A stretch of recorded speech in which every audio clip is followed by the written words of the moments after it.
আসসালামু আলাইকুম রহমতুল্লাহ। আজকের এই ভিডিওটা আহ, মানে আমার কাছে মনে হয় যে এমন একটা টপিক যেটা লাইফে মনে হয় শরণাতীত কাল থেকে আম, আমরা আলোচনা করি। মানে আমি আলোচনা করতাম, এটা নিয়ে দুষ্টামি করতাম, হাসাহাসি করতাম। বাট আজকে প্রথম এই ব্যাপারটা নিয়ে আর কি কথা বলছি এরকম অফিসিয়ালি। সেটার পিছনে একটা রিজন আছে। আগে টপিকটার নাম বলি। টপিকটা হলো যে বহু বিবাহ, চার বিয়ে, মাসনা সালাসা আর বা এখন তো এগুলো নিয়ে প্রচুর কথা হয়। এমনকি খুব সিরিয়াসলি কথা হয় এইসব বিষয় নিয়ে।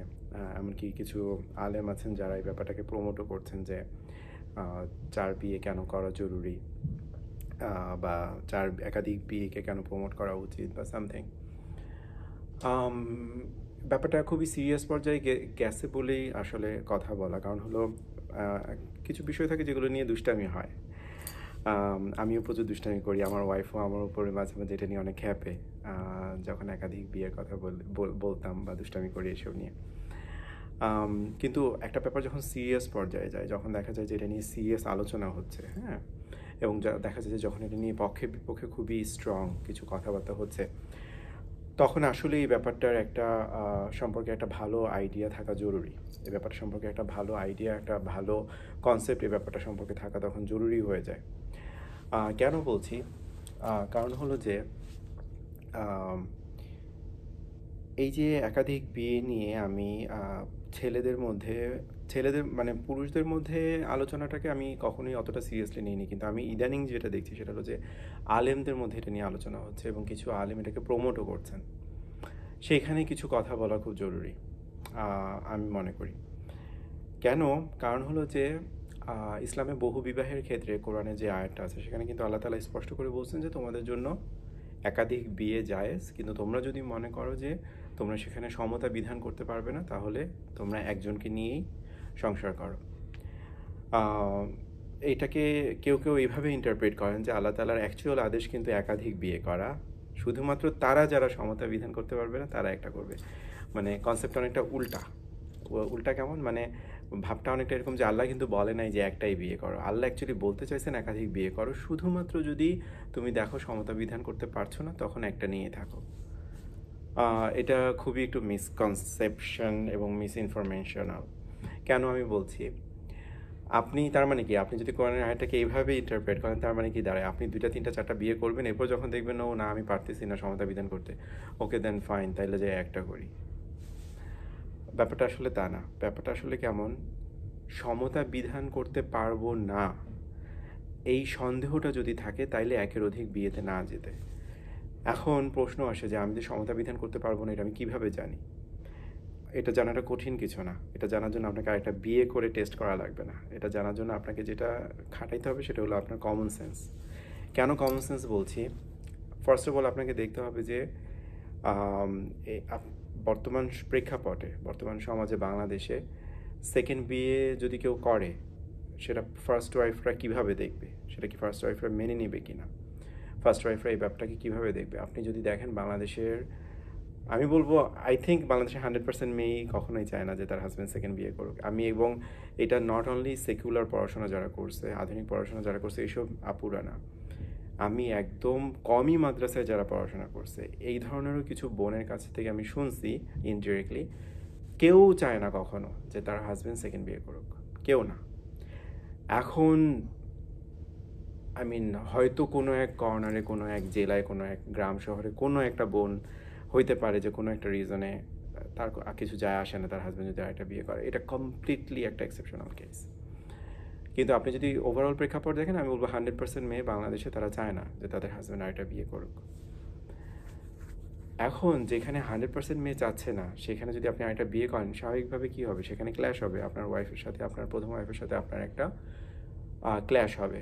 সেটা সরাসরি ঝগড়াঝাটি হতে পারে, সেটা একটা মানসিক দ্বন্দ্ব হতে পারে, সেটা আপনার ওয়াইফের ভিতরে প্রচণ্ড একটা খারাপ লাগাও হতে পারে, আপনার সাথে তার একটা সম্পর্কের দূরত্ব সৃষ্টি হতে পারে। এগুলো সব কিছুরই একটা সুযোগ আছে। সেকেন্ডলি, আপনি যদি বলেন যে আপনি সমতা বিধান করতে পারবেন, কিভাবে? বাংলাদেশের প্রেক্ষাপটে এটা পসিবল না। কেন পসিবল না? কারণ আমাদের বাংলাদেশের যে লাইফস্টাইল সেটা সাহাবিদের সময় লাইফস্টাইল না। সাহাবিদের সময় লাইফস্টাইলের কিছুটা নমুনা ইয়েতে পাওয়া যায়, আফগানিস্তানে পাওয়া যায়, এবং আফগানিস্তানে পলিগ্যামি আছে, আফগানিস্তানে একাধিক বিয়ে আছে। কিন্তু ব্যাপারটা কেন ইজি তাদের জন্য, কারণ হলো ওই যে বললাম সাহাবিদের লাইফস্টাইলের সাথে তাদের লাইফস্টাইলের কিছুটা মিল আছে। ব্যাপারটা কেমন, অনেকটাই কৃষি প্রধান এবং একদম জাস্ট থাকা খাওয়া, এছাড়া এদের জীবনের আর কোনো চাহিদা নাই। শিক্ষা, চিকিৎসা, কোনো কিছু নিয়ে এদের কোনো মানে চাহিদা নেই, সামর্থ্যও নাই এবং ওইসব বিষয়ে চিন্তাও নাই। তারা জাস্ট একটা থাকার ঘর, কৃষিকাজ করে সবাই, সেখানে একাধিক ওয়াইফ যদি আসে, প্রথম ওয়াইফরাও মোটামুটি তারা মেনেই নেয়, এবং সেকেন্ড ওয়াইফ যখন আসে তখন অ্যাকচুয়ালি প্রথম ওয়াইফরা অনেকটা ক্ষেত্রে খুশি হয়, কারণ সংসারে তারা তো ম্যাক্সিমাম এমন এরিয়াতে থাকে, পাহাড়ি অথবা মরুভূমি এরিয়াতে, দেখা যায় যে প্রথম ওয়াইফরা খুশি হয়ে যায় সংসারে একটা হেল্পিং হ্যান্ড আসলো, দুজন একসাথে রান্না বান্না করে। এবং আমি এই ব্যাপারগুলো কিন্তু আমি জেনেই বলছি, কারণ হলো আমাদের কমিউনিটিতে 80%ই আফগান, আমেরিকাতে 80%ই আফগান। তালেবান ক্ষমতায় আসার পর তো প্রচুর পরিমাণে আফগান এখানে আসছে, তার আগে থেকেই গত 20 বছর ধরে প্রচুর আফগান এখানে আসছে।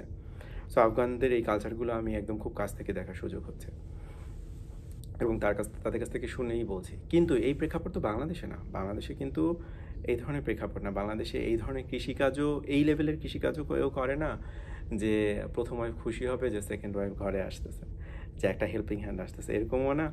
আবার আরেকটা ব্যাপার হলো যে বাংলাদেশে মানুষের কিন্তু চাহিদা শেষ নাই। বাংলাদেশে কিন্তু প্রচণ্ড ম্যাটেরিয়ালিস্টিক, আমি মানে পজিটিভ সেন্স থেকে বলতেছি, আমরা বাংলাদেশিরা প্রচণ্ড ম্যাটেরিয়ালিস্টিক। এমনকি হিন্দু দেশ নেপালের তুলনায় আমরা মুসলিম প্রধান দেশ হওয়া সত্ত্বেও আমরা আরও অনেক বেশি ম্যাটেরিয়ালিস্টিক। আমাদের নামি দামি বাড়ি, খুব গর্জিয়াস বাড়ি, আপনি গ্রামে গেলেও দেখবেন বিল্ডিং এবং খুব গর্জিয়াস বিল্ডিং এবং মানুষকে শো অফ, এগুলো আমাদের ভিতরে অনেক বেশি, যার কারণে আমাদের চাহিদা খুব হাই। তো এখন দেখা যায় বাংলাদেশের ইনকাম এবং খরচের যে রেশিও, তার সাথে একটা বউ সামলাইতেই হিমশিম খাওয়া লাগে। সেখানে আপনি কোনোভাবেই ভাবতে পারেন না যে আপনি আরেকটা বউ বিয়ে করে সেখানে সমতা বিধান করতে পারবেন। এই দুইটা যুক্তি যখন আমি দেই, তখন আবার কিছু কিছু মানুষ আমাকে বলে কি যে না ঠিক আছে, অ্যাটলিস্ট আমরা তো এটা করতে পারি যে কোনো বোন যদি বিধবা হয় বা কোনো অসহায় বোন, কোনো স্বামী পরিত্যক্তা কোনো বোন, স্বামীর অত্যাচারে অত্যাচারিত হয়ে ডিভোর্স নিয়ে আলাদা থাকছে, এখন বিয়ে হচ্ছে না, এমন কোনো বোনের দায়িত্ব যদি আমরা নিতে পারি, অথবা আমরা যদি কোনো একটা এতিম মেয়ের দায়িত্ব নিতে পারি, খারাপ কি তাতে? আমি তো এখানে খারাপ কিছু দেখছি না। হ্যাঁ, আপনি খারাপ কিছু দেখছেন না, বাট অ্যাকচুয়ালি আপনি যেটা দেখছেন সেটা হলো যে আরেকটা বিয়ে করার সুযোগ বা একটা বিয়ে করার ফন্দি। কেন আমি বলি সেটা হলো যে বাংলাদেশে সকল পুরুষের বিয়ে হয়ে যাওয়ার পর এরপরও যদি কিছু নারী এক্সট্রা থাকে, তারপর আপনি আমাকে সেই যুক্তিটা দিয়েন যে দেখেন সব পুরুষের কিন্তু বিয়ে হয়ে গেছে আলহামদুলিল্লাহ, সকল পুরুষ 18 বছর 20 বছর বয়সের মধ্যেই আলহামদুলিল্লাহ সবার বিয়ে হয়ে গেছে, এরপরও দেখা যাচ্ছে যে কিছু বোন এখনও অবিবাহিত আছে। তাহলে আপনি আমাকে এসে বললেন যে আমাদের উচিত আরও বেশি পরিমাণ মুমিন বোনদের দায়িত্ব নেওয়া। অ্যাকচুয়াল ফ্যাক্টটা কোথায়? অ্যাকচুয়াল ফ্যাক্টটা হলো যে বাংলাদেশে বিয়েটা এমন কঠিন হয়েছে যে মানে 30-35 বছর হয়ে যাচ্ছে বিয়ে করতে পারতেছে না, স্পেশালি পুরুষরা 30-35 বছর হয়ে যাচ্ছে বিয়ে করতে পারছে না। ওয়াই নট, আপনি মনে করেন আপনার যদি এত সামর্থ্য থাকে যে আপনি আরেকটা বউ রাখতে পারবেন, ওয়াই নট আপনি একটা ভাইকে স্পন্সর করেন যেন সে বিয়ে করতে পারে। সেও বিয়ে করলো, সেও জব করতে থাকুক, যতটুকুন পারে সংসার সামলায়, অ্যাট দ্য সেম টাইম আপনি যে টাকাটা হয়তো ভাবছিলেন যে সেকেন্ড ওয়াইফের জন্য দিবেন, আপনি এই হাজব্যান্ড মানে এই ভাইটাকে আপনি হেল্প করেন ওই টাকাটা দিয়ে যেন সে বিয়ে করে। আপনি বিয়েটাকে আরও সহজ করে দেন, বিয়েটাকে সমাজে আরও বেশি প্রমোট করে দেন যেন আরও বেশি পরিমাণ মানুষ বিয়ে করতে পারে। বিয়েটাকে এত পরিমাণ অ্যাডভার্টাইজ করেন যে বাংলাদেশে এখন যেমন একটা ট্রেন্ড হয়ে দাঁড়াইছে যে 30-32-35-35-এর আগে ইভেন বিয়ে হচ্ছে না। আপনি এটাকে যত পারেন আরও সামনের দিকে নিয়ে আসতে থাকেন। আফগানিস্তানে ইভেন আমি একটা ভাইয়ের সাথে পরিচিত হয়েছি, তার বয়স হলো 31, তার ছেলের বয়স হলো 16। সে নাকি 13 না 14 বছর বয়স যখন তার, তখন সে বিয়ে করছিল, মাশাআল্লাহ। এবং এটা নাকি আফগানিস্তানের খুবই কমন, আলহামদুলিল্লাহ। তা আপনি এই ব্যাপারগুলো বাংলাদেশে প্রমোট করার চেষ্টা করেন। আমি মানে খুবই অবাক হয়েছি যে এখন গণহারে অনেক আলেম এটা নিয়ে বারবার কথা বলতেছে যে আমাদের একাধিক বিয়ে করা উচিত, একাধিক বিয়ে করা উচিত। ওয়ার ইজ দ্য সামাজিক প্রেক্ষাপট বা অ্যাকচুয়াল বাস্তবিক প্রেক্ষাপট বা ইসলামিক প্রেক্ষাপটও এটা না। আপনি জাস্ট ধূপ করে মানুষকে গাছে উঠাই দিচ্ছেন যে আরেকটা বিয়ে করবে, সে তো আরেকটা বিয়ে করতে গিয়ে তার প্রথম সংসার তো মানে ডিস্ট্রয় করবেই, প্রথম সংসারের তার ওয়াইফ, তার বাচ্চাদের সাথে সম্পর্ক তো খারাপ করবেই। সেকেন্ড ওয়াইফকেও সে শান্তিতে রাখতে পারবে না। আর বাংলাদেশের মানুষের ক্ষেত্রে আমি বলবো যে আমি তো ম্যারেজ কাউন্সেলিং করি, ফ্যামিলি কাউন্সেলিং করি। আমরা আই মিন অলমোস্ট মনে হয় 100%ই, ইফ নট 100%, 99.98% মানুষ আমরা অ্যাকচুয়ালি অশিক্ষিত হাজব্যান্ড। মানে আমরা হাজব্যান্ড হওয়ার আগে লিটারেলি কোনো পড়াশোনা করি না যে একজন হাজব্যান্ডের দায়িত্ব কর্তব্য কী। আমি যেহেতু একজন হাজব্যান্ড, আমি হাজব্যান্ডের মানে হাজব্যান্ডের পক্ষে কথাটা বলবো, ওয়াইফদেরটা কোনো একজন মহিলা কাউন্সিলর বলবেন। বাট একজন হাজব্যান্ড হিসেবে আপনার যে দায়িত্ব সেটা সেটা সম্পর্কে আপনি অবগত না। আপনি ওখানে জাস্ট মানে তাকবীর, আল্লাহু আকবার, দ্বিতীয় বিয়ে, তৃতীয় বিয়ে, চতুর্থ বিয়ে, এগুলো নট ওয়াইজ। আমি এটা মানে বরাবরই ব্যাপারটা আমার জন্য খুবই ফানি একটা বিষয় ছিল। আমি আমার ওয়াইফের সাথে নিয়ে অনেক দুষ্টামি করছি সবসময়, কিন্তু ইদানিং আমার কাছে মনে হচ্ছে যে নো, ইজ গেটিং সিরিয়াস, মানে is getting serious and is getting stupid. So এই ক্ষেত্রে অফকোর্স আমাদের মানে একটু ওয়াইজ চিন্তাভাবনা করা উচিত। আপনার যদি ভাই, আপনার মানি ব্যাগে এতই তেল থাকে, আপনি কাইন্ডলি একটা ভাইকে স্পন্সর করেন যেন সেই ভাইটা তাড়াতাড়ি বিয়ে করতে পারে। আপনি আপনার এই এনার্জিটা তাড়াতাড়ি স্পন্সর করেন যেন বাংলাদেশে বিয়েটা আরও সহজ হয়ে যায়। আপনি ক্যাম্পেইন করেন, আপনি আরও বেশি অ্যাডভার্টাইজ করেন যেন এই সম্পর্ক, মানে বিয়ের সম্পর্কটাকে যেন আরও ইজি করা যায়। একমাত্র কোন ক্ষেত্রে আমি ব্যক্তিগতভাবে সাপোর্ট করি সেকেন্ড বিয়ে করা, এবং which is like a very exceptional case, সেটা হলো যে আপনার প্রথম ওয়াইফের যদি এমন কোনো শারীরিক সমস্যা ধরা পড়ে যাতে হয়তো আপনার ইন্টিমেট লাইফ যেটা, আপনার সেক্সুয়াল লাইফ যেটা, ওইটা হ্যাম্পার হচ্ছে বা হচ্ছে না ঠিক মতো, অথবা আপনার ওয়াইফের যদি এমন কোনো সমস্যা ধরা পড়ে যে সে আর কখনো বাচ্চা হবে না, সেই ক্ষেত্রে আপনি আপনার ওয়াইফের সাথে পরামর্শ করতে পারেন যে তুমি কি চাও আমরা একটা এতিম বাচ্চা অ্যাডপ্ট করি, নাকি তুমি চাও আমি আরেকটা বিয়ে করে বাচ্চা নেই। এটা আপনি আপনার ওয়াইফের সাথে পরামর্শ করেন। বাট স্টিল আমি এই ক্ষেত্রে বলবো যে প্লিজ আপনি আপনার ওয়াইফের বাচ্চা হবে না বলে তাকে ডিভোর্স দিয়ে চলে যায় না। যে তোমার বাচ্চা হবে না, ঠিক আছে, তোমাকে আমি তালাক দিয়ে দিলাম, আমি আরেকটা বিয়ে করি। এটা আমার কাছে এথিক্যাল মনে হয় না। আর যদিও আপনি করতে পারেন, ডিভোর্স দেওয়া তো গুনাহের কাজ না, কিন্তু আমার কাছে এটা এথিক্যাল মনে হয় না। কারণ হলো সমস্যাটা তো আপনারও হতে পারতো, এবং আপনার ওয়াইফ যদি তখন আপনাকে ডিভোর্স দিয়ে চলে যেত, আপনার কাছে কেমন লাগতো অ্যাকচুয়ালি। তো এই ক্ষেত্রে আমি আসলে সাপোর্ট করি না। বাট এই একটা ক্ষেত্রে শুধুমাত্র আমি বলতে পারি যে হ্যাঁ, আপনি আপনার এই ওয়াইফের সাথে পরামর্শ করে সেকেন্ড বিয়ের দিকে যেতে পারেন, যদি দেখেন যে হ্যাঁ ইনশাল্লাহ এটা আপনাদের দুজনের জন্য কল্যাণকর হয়। বাট আদারওয়াইজ প্লিজ আপনি ঢালাওভাবে ওই ধরনের আলেমদের কোনো বক্তব্য শুনেন না যে যারা বলে দিবে যে হ্যাঁ আপনি আরেকটা বিয়ে করেন, আরেকটা বিয়ে করা জরুরি, আমাদের অনেক বোন আছে যারা যাদের বিয়ে হচ্ছে না, তাদের দায়িত্ব নেওয়া জরুরি। এটা not for general people. Even আলেমরা যারা বলছেন, আলেমদের জন্য হয়তো এটা ইজি হতে পারে, কারণ আলেমরা অনেক কিছু বুঝেন, তারা অনেক কিছু জানেন। তাদের লাইফস্টাইল আমাদের সাধারণ মানুষের লাইফস্টাইলের তুলনায় অনেক সহজ সরল। বিশেষ করে আমাদের কওমি মাদ্রাসা থেকে যেসব আলেমরা পাশ করে বের হন, সারাটা জীবনভর তারা খুবই সিম্পল লাইফ লিড করেন, মানে দিন আনে দিন খাওয়া অবস্থা। তাদের লাইফের বড় ধরনের চাহিদাও খুব কম থাকে অধিকাংশ ক্ষেত্রে। সো তাদের ব্যাপারটা আলাদা, তাদের জীবনযাপন মাশাআল্লাহ অনেকটা সাহাবীদের জীবনযাপনের মতোই, বা ক্লোজ টু তাবিঈনদের জীবনযাপনের মতোই।